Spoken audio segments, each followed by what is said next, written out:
கர்த்தருடைய பரிசுத்த ஸ்தோத்திரம் உண்டாவதாக. கர்த்தர் தாங்க அந்த காரியங்களை வாக்கி பண்ணுவாராக. இந்த மாலை வேலையிலையும் சில வசனங்களை பார்ப்போம். 1 ராஜாக்கள் 19ஆம் அதிகாரத்தில் சில வார்த்தைகளை பார்ப்போம். எலியா பாருங்க, ஆகாப் கிட்ட போய் தன்னை காமிக்கிறான்.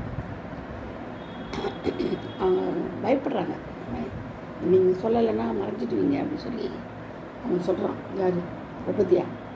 ஆனால் எலியா என்ன சொல்கிறாரு, நான் மறைய மாட்டேன், நான் ஆகாப்பிட்ட என்னை காமிப்பேன்னு சொல்கிறாரு, ப்ராமிஸ் பண்ணுறாரு. அதே மாதிரி ஆகாப்பிட்ட காமிச்சு என்ன சொல்கிறாரு, ஜனங்களெல்லாம் கூட்டிடுவார் அப்படின்னு சொல்லி, யார் இப்படி தெய்வம் பார்க்கலான்ட்டு அந்த தீர்க்கதரிசிகளை வர சொல்கிறார். யார்? அந்த ஆளுங்கள்லாம் அந்நிய விற்கிறவங்களை கொண்டாடுங்கள அந்த தீர்க்கதரிசிகளை வர சொல்கிறார். 450 பேர் தீர்க்கதரிசிகளை கொண்டு வாழ்ந்தார். அங்கே போனால் அந்த இடத்துல சரி, நமக்கு அந்த கதை மாதிரி தெரியும். ஆனால் அதனுடைய நோக்கத்தை பார்த்திங்கன்னா நல்லா உங்களுக்கு புரியும். அங்கே கொண்டு வந்து என்ன செய்கிறாங்கன்னா, அவங்கள சேர்க்குறாங்க. அந்த இடத்துல கொண்டு வந்து அவங்கள எல்லாரையும் சொல்கிறாரு, நீங்கள் உங்களுடைய காலையை தெரிந்து கொள்ளுங்க, நான் என்னுடைய காலையை தெரிந்து கொள்ளுங்க. அவங்களுக்கு ஃபஸ்ட்டு சான்ஸ் கொடுக்குறாரு. அவங்கள காலையிலேருந்து சாயங்காலம் வரல என்ன பண்ணுறாங்க, கத்தி கூப்பிட்றாங்க. அக்கினியால் அதுக்கும் தெய்வம் அது ஆண்டவர் அவர் சொல்கிறார், அக்கினியால் பதிலுக்கு தெய்வம் நல்லா ஒத்துக்கிறாங்க, தெரியும். ஆனால் இவங்க காலையிலேருந்து சாயங்காலம் வரையும் கத்தினுக்கிறாங்க, வாங்க வாரும் வான்னு. நான் எதுவும் வாகாலி நாமத்தை சொல்லி கூப்பிட்டார்ல, ஒரு சத்தமும் திறக்கல, ஒரு உத்தரவும் கொடுக்கல. அது பலிப்படுத்த எகிரி குச்சி டான்ஸ் ஆடுறாங்க, ஒன்றும் பண்ணிக்கல.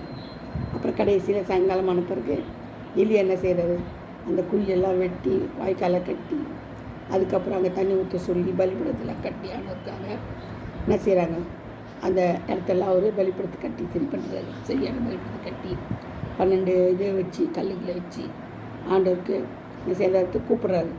விறகுகளெல்லாம் அடுக்கி காலையை சந்தை வெட்டி விறகு மேலே வச்சு சர்வாங்க தகனி மேலே வச்சு என்ன செஞ்சார், விறகு மேலே ஊற்று, எல்லாத்துலேயும் ஊற்று, வாய்க்கால் தண்ணி நிற்கிட்டோம், எல்லாம் நிற்கிது, ஃபுல்லாக தண்ணி நிற்கிது.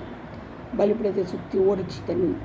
அப்போ ஆண்டவர்கிட்ட அவர் கேட்குறாரு இல்லையா, ஆபிரகாம் ஈசாக்கும் யாக்கோபுக்கும் தேவனாகி கர்த்தாவே, இஸ்ரவேலில் நீ தேவர் என்றும் நம்முடைய ஊழியக்காரன் என்றும் நான் இந்த காரியங்கள் எல்லாம் உமக்கு வார்த்தையின்படி செய்தேன் என்றும் இன்றைக்கு விளங்கும்.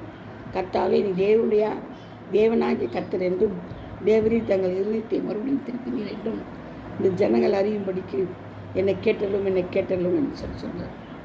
அப்போது சொன்னவன் அப்போ நான் கர்த்தர் அக்கினியாக என்ன செய்தேன், தகலத்தினை பட்சித்து போடுது, தகன பலியில் விறகு கற்கள் மண் நிலத்து பட்சித்து வாய்க்கால் இந்த தண்ணீரெலாம் நக்கி போட்டுச்சு, ஒன்று கூட இல்லைங்க.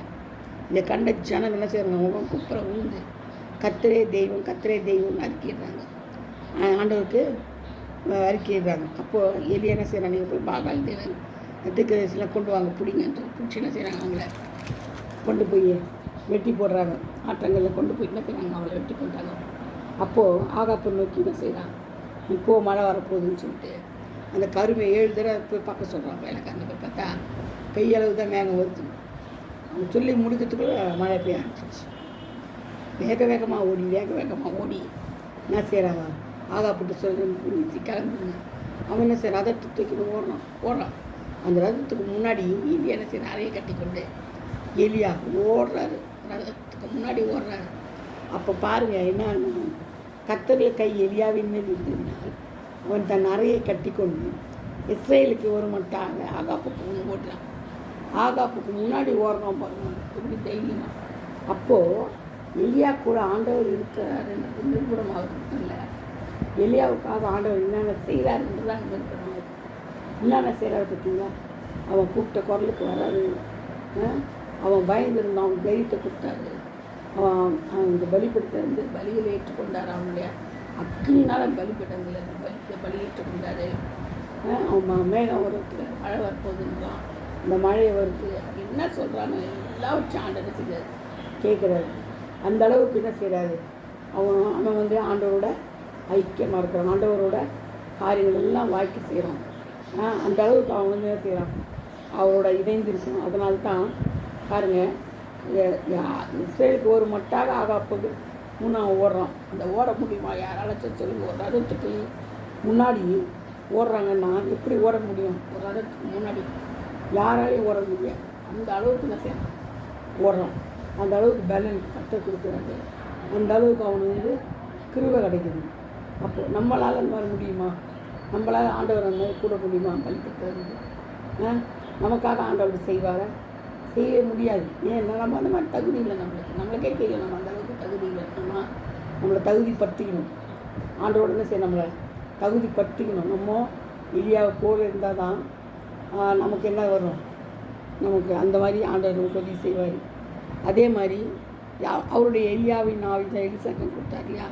எலிசாக்கு 2 மடங்கு அவனும் அதே மாதிரி தான் செய்வார் எலிசா.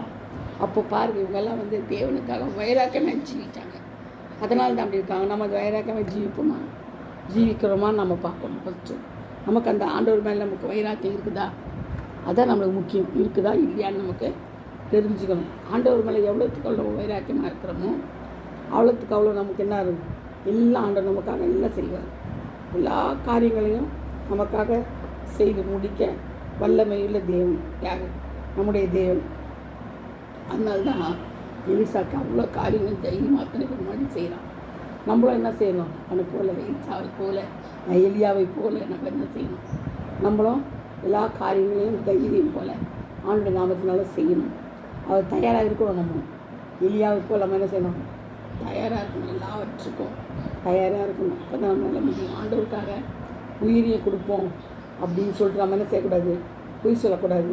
உண்மையாக நம்ம நடந்துக்கணும். ஆண்டவருக்கு உண்மையாக நம்ம எல்லோரும் உயிர் கொடுக்குறோம், கொடுத்துதான் ஆகணும், கொடுக்கணும் கட்டாயமாக அப்படின்னு நினச்சி நம்ம நினச்சி ஆண்டவருக்காக நம்ம சுவிசேஷத்துக்காக எத்தனையோ பேர் உயிர் கொடுத்துருக்குறாங்க. எத்தனையோ பேர் ஊழியக்காரங்க மட்டும் இல்லை, சின்ன சின்ன குழந்தைங்க கூட ஆண்டவருக்காக உயிரை கொடுத்துக்கிறாங்க.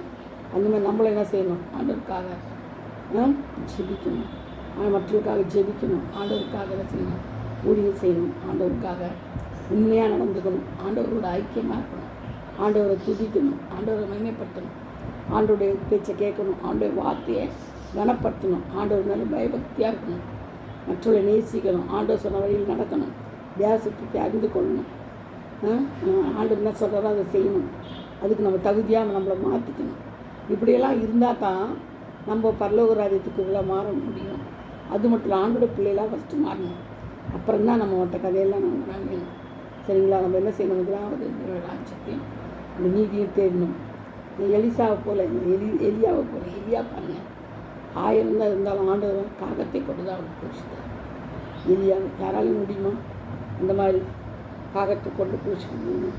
அந்த மாதிரி ஆண்டவர் ஒவ்வொரு நாளும் அவனை ஆண்டவர் என்ன செய்ய குளிச்சுக்கிறாரு.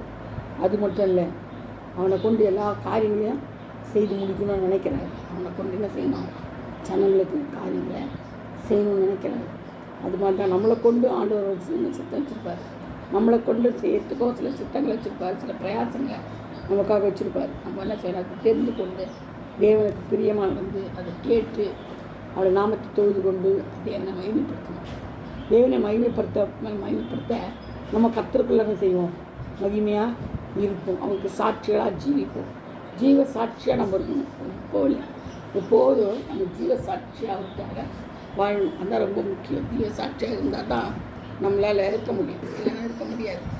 அதனால் நம்ம என்ன பண்ணுவோம், ஒவ்வொரு நாளில் கர்த்தருக்காக என்ன செய்வோம், நம்ம வாழணும், உழைக்கணும், பிழைக்கணும். அவர் மாத்திரம் நம்மளுக்கு போதும். அவர் போதுமானவராக இருக்கிறார். நம்ம என்ன செய்யணும், கர்த்தருடைய காரியத்தில் உண்மையாக ஜீவனோடு அவருக்கு அடுத்து முடிஞ்ச அளவுக்கு நமக்கு என்ன ஜீவன் அவர் கர்த்தர் இருக்குது.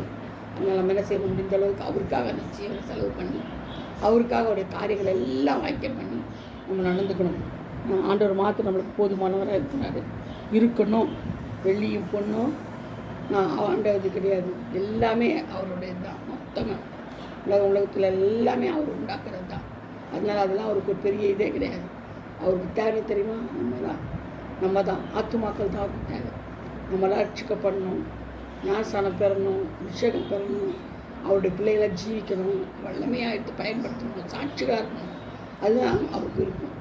நம்மளை கொண்டு அநேக காரியங்களை செய்ய